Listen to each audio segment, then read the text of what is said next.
Good day, everyone. My name is Leonard Otabil. I am the reporter of Chapter 18 entitled International Channels Perspectives. This kind of topic has a different set of channel structural alternatives will need to be considered for international distribution that would not usually be relevant if channels were being designed only for domestic distribution. These channel structural alternatives are determined by the particular approach. The first one is indirect exporting.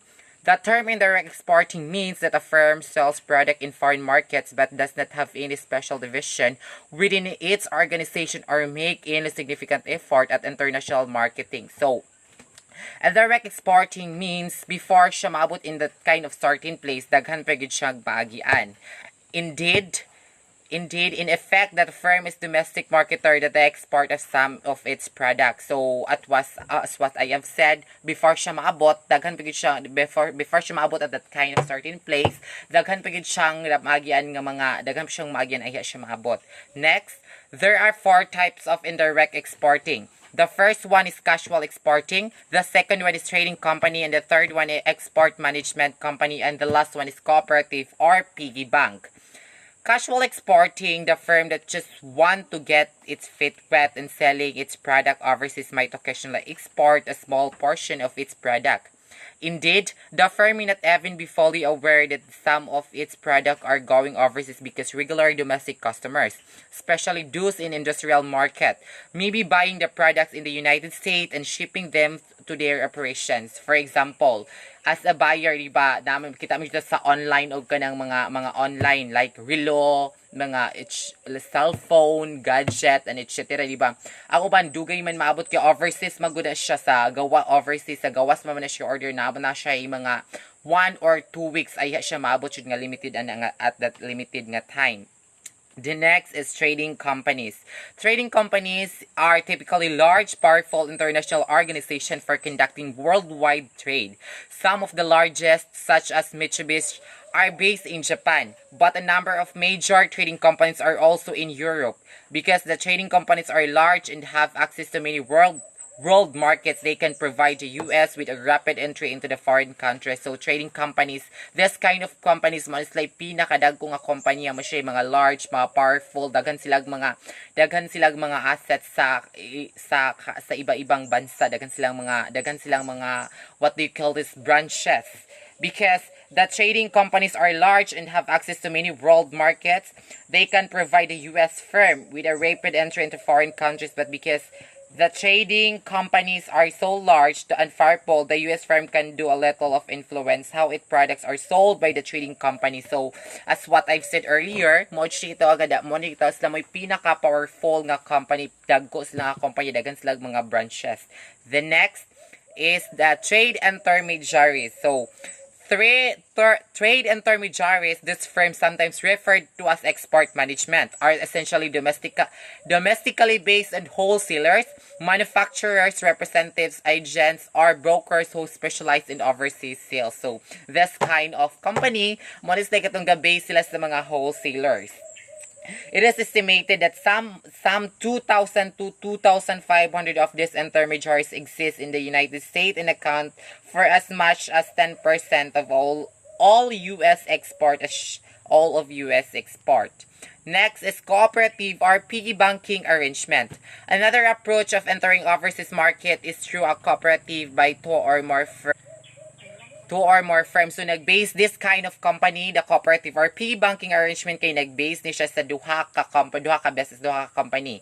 As the term used to describe a special type of cooperative arrangement between two firms to entering foreign markets. The carrier is the firm already involved in exporting and a rider.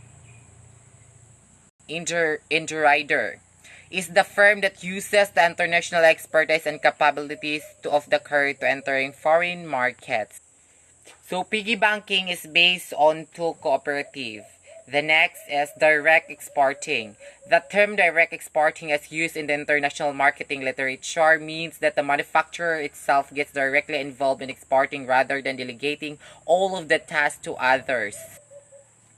So, direct exporting, so as again, as a buyer kanang di ba mag-online magkuan ka kanang mag-order ka sa online kanang direct ka siya paspa siya og proseso kanang pwede siya i-house to house direct wala ni hassle. Next is foreign distributors. Like many distributors, foreign distributors are independently owned business that usually take title to the products they handled. As such, just as in the domestic setting, they may want to think their way rather than no manufacturer way. So, ang foreign distributors nasay ang mga na are independently owned business na just like mga kaugalingong nag-independently na say kaugalingong business sa ilang nasay kaugalingong business. Next is foreign agents. Overseas of foreign agents are also independent business but they do not take title to the product they represent and usually do not take physical possession. So, ang kalainan po ani nila sa foreign distributor o sa foreign agent kay ang foreign distributor kay naman siya kaugalingong na siya business na siya take na siya title but ang foreign agent kay no, do not take title watch like kaugalingong title they represent and usually do not take physical position. Next is overseas marketing subsidiary. When the manufacturer establishes its own foreign sales branch overseas and it can perform most or all of the international marketing tasks. This approach requires substantially greater commitment and investment in international marketing than the use of distributor or agents. But because the subsidiary is owned by manufacturer, the degree of control is greater. So, overseas marketing subsidiary is when the manufacturer establishes, so it's owned by foreign sales branches overseas mo ni siya.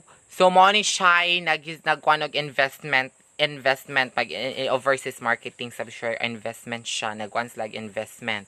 The next is choosing the appropriate structure. Deciding which alternative is best for distributing in foreign market is analogous to phase 5 and 6 in the channel design paradigm. The channel must evaluate all of the relevant variables, although the six basic categories of variables to consider market, product, company, intermediary, environment, and behavioral are the same for domestic and international channel strategy. The specific variables considered and the circumstances may be quite different. So, choosing the appropriate structure. So, choosing. Next is motivating international channels member. So, motivating motivating. In Chapter 9, we define motivation as the action taken by the manufacturer to foster channel member cooperation implementing the manufacturer distribution objectives. So, as a negosyante gani ka dapat imong kaugalingon i-motivate ni mga kinahanglan imong negosyo nga muuswag siya, mulambo siya di ka kinahanglan imong motivation think positive always sa jud ka. Then, there are 3 basic facets of motivation management. The first one is finding out the needs and problems of channel's members. So, kinahanglan yun mo kung, for example, as seller, as mamaligya ay kinahanglan yun kung unsay kinahanglanan sa tao mo gyud imong ibaligya mo to imong first imo nga buhaton para dali mahalin imong paninda. The second one is offering support to the channel members that is consistent with their needs and problems. So, kung unsa kato wala sila ang panimalay mo to imong ibaligya, mo to yung mga offering support channel members that is consistent with their needs and problems. So, kung unsa ilang mga kinahanglan nun, dapat naagid to siya, imo gusto ang support. Then, the number 3 is providing leadership through the effective uses of power. So, providing leadership. Dapat as a kanang motivation management, providing leadership through the effective use of power. So, role model. Then finding out needs and problems of foreign channel members. The domestic manufacturer that feels it has a good handle on the needs and problems of its domestic channel members can be a far rude awakening when it ventures into foreign markets. So, the domestic manufacturer that feels has a good handles. Dapat abihon siya na to slag maayo.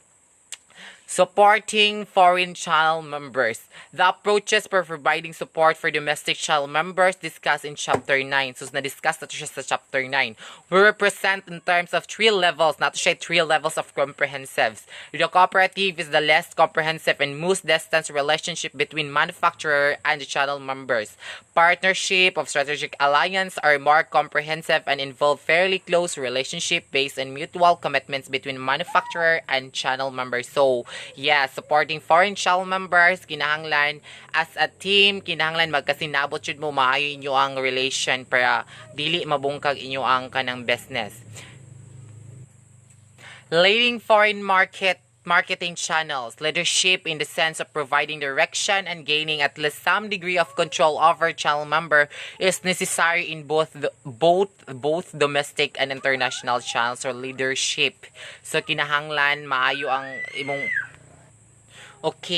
kinahanglan as a leadership, kinahanglan imo ang na-adjacent of providing direction para bitaw kanang para in order for them para makabalo gud sila para makuan sa kung unsay angay lang buhaton, dapat as a leadership kabalo ka unsay angay gud para buhaton para mo lambo or what we say para sa lady or what we say para